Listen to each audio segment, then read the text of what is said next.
So I knew the Observer before I became dean. I was reading it when I was a faculty member and a Jesuit in residence down at Lincoln Center. My time with the Observer started in 2006 when I became the Director of Student Involvement. Well, back then we were still student activities, but I knew of the Observer from when I started here in 2004 as in my roles previous. So I've always been an avid reader, but it was 2006 when I became more closely aligned as the financial advisor.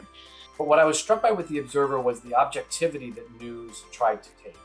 Even on controversial issues, even if student opinion was critical of an issue, even if there was lots of quotes from folks, faculty, staff, students, whoever they are, that were concerned about something, they always tried to get the other side of the story and tried to include that. And I really appreciated that. It was the Observer that broke the news of my hire, much to the chagrin of the New School, where I was still employed and where the news had not yet been released. And the Observer actually scooped both the New School and the Fordham administration. And I was just so deeply impressed by the alacrity with which the Observer pounced on the story. What were your first impressions of the newspaper? Like, could you tell me a little bit about, not necessarily the content, but the way that the community responded to this 10-year-old, 15-year-old paper? I don't want to be too harsh. That's okay. But the Observer had problems back in those early days. You have to understand that the student body was much smaller then than it is now. In fact, those were the most difficult years in the history of Fordham College at Lincoln Center. There were very, very small freshman classes coming in. In the fall of 1993, I think it was, there were only about 110 traditional aid students in the freshman class. And now it's up around 500, something like that. So it gives you some idea of how small the place was. And because of that, there was very little student involvement. There were very few student activities, actually.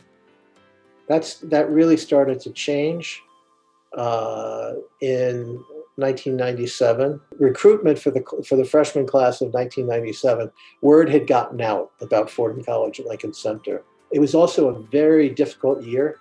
It was the year the final decisions were being made on restructuring. We didn't know when we started that year whether there would be an independent Fordham College at Lincoln Center.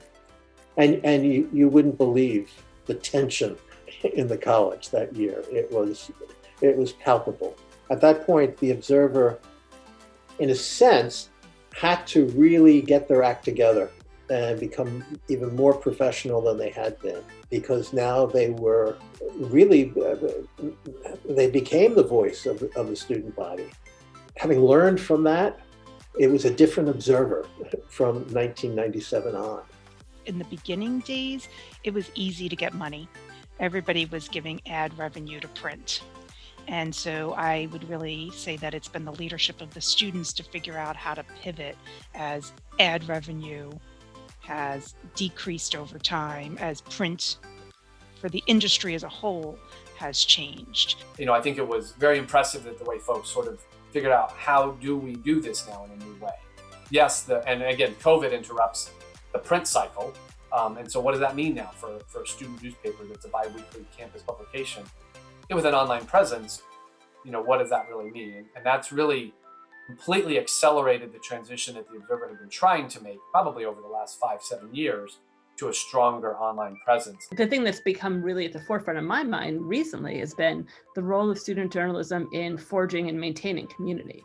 I think that that's something that's incredibly vital now more than ever. Some of my favorite memories are just going past the office, the old office, the new office, and seeing the camaraderie. It's for many students in the newspaper, they don't have to interact with me or know of me, but I love to walk past the paper and see the interactions, the fun, the laughter.